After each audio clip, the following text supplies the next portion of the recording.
அரசாங்க பொது ஊழியர் சங்கம் தலைமைச் செயலகம் கல்முனை.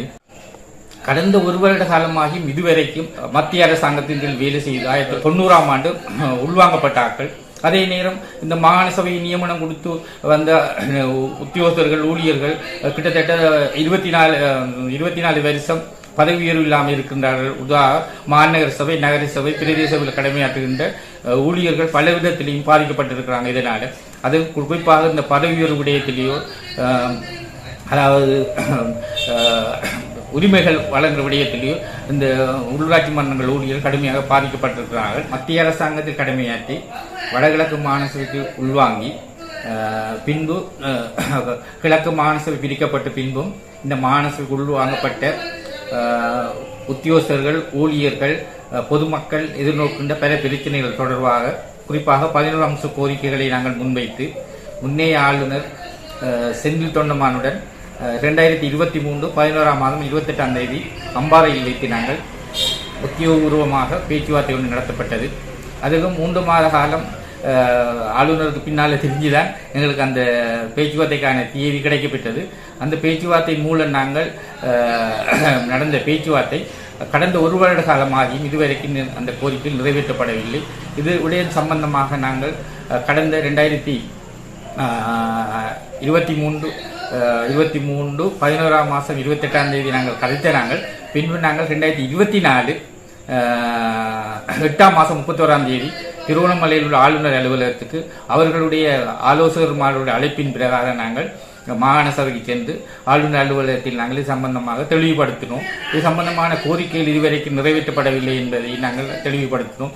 இது சம்பந்தமாக நாங்கள் பிரதம செயலாளருடன் அன்று மாலை 2024 8ஆம் மாதம் 31ஆம் தேதி மாலை பிரதம செயலாளருடன் பேச்சுவார்த்தை நாங்கள் சம்பந்தமாக நடத்தினாலும் இது சம்பந்தமாக நாங்கள் பின்பு இந்த முதலமைச்சரின் செயலாளருடன் நாங்கள் போய் இது சம்பந்தமாக கதைத்தோம். அவர் சொன்னார், ஆளுநருடன் கதைக்கப்பட்ட விடயங்கள் தொடர்பாகவும் கோரிக்கைகள் தொடர்பாகவும் வாய்மூல உத்தரவு தான் பிறப்பிக்கப்பட்ட தவிரங்கள் எழுத்து மூல உத்தரவு ஒன்று கிடைக்கப்படாதனால் எங்களுக்கு செய்ய முடியாமல் உள்ளது என்பதையும் அவர்கள் சொன்னார்கள்.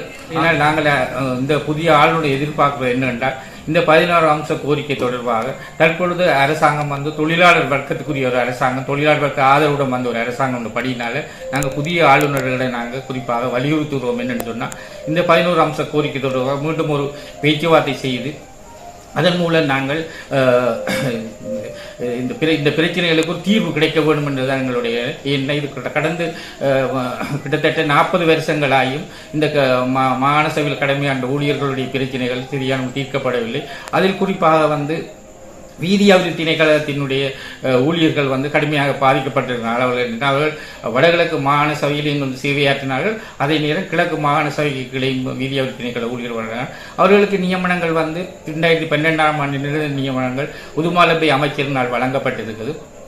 அந்த ஊழியர்கள் வீதி அபிவிருத்தி திணைக்களத்துக்கு உள்வாங்கப்பட்டு பின்பு அவர்கள் வீதி அபிவிருத்தி திணைக்களத்தில் அதாவது ஆளணி இல்லாத காரணத்தால் இன்று வரைக்கும் பதவி உயர்வோ இல்லாட்டி அவங்களுக்குரிய சேவையை உறுதிப்படுத்துறதோ இல்லாட்டி பதவி உயர்வோ மற்றது அதே நேரம் பதவி உயர்வும் இல்லாமல் அவர்கள் பென்ஷன் அதாவது ஓய்வூதியம் சென்றிருக்கிறார்கள். அதாலையும் அவங்க பாதிக்கப்பட்டு கொண்டு இன்றைக்கு வீட்டில் இருக்கிறாங்க பென்ஷன் இல்லாமல். இதுக்கெல்லாம் காரணம் இந்த வீதியாடி திணைக்கள மாகாண பணிப்பாளர் சார்பில் அவருக்கு எதிராக ஒழுக்காற்று நடவடிக்கை எடுக்க சொல்லி நாங்கள் முன்னைய ஆளுநர் வலியுறுத்தி இருந்த அந்த வீதியாடி திணைக்களத்தில் ஊழியர்கள் தொடர்பாக வலியுறுத்தி இருந்திருக்கிறோம். அதனால் அந்த முன்னிலையில் இருந்த ஆளுநர்கள் கூட மாகாண பணிப்பாளருக்கு சார்பாக தான் செயற்பட்டாக தவிர இந்த ஊழியர்கள் பாதிக்கப்பட்டார்கள் என்பதை கவனத்தில் கொள்ளவில்லை. ஆகினால் இந்த வீடியோ திணைக்கள ஊழியர் கூடுதலாக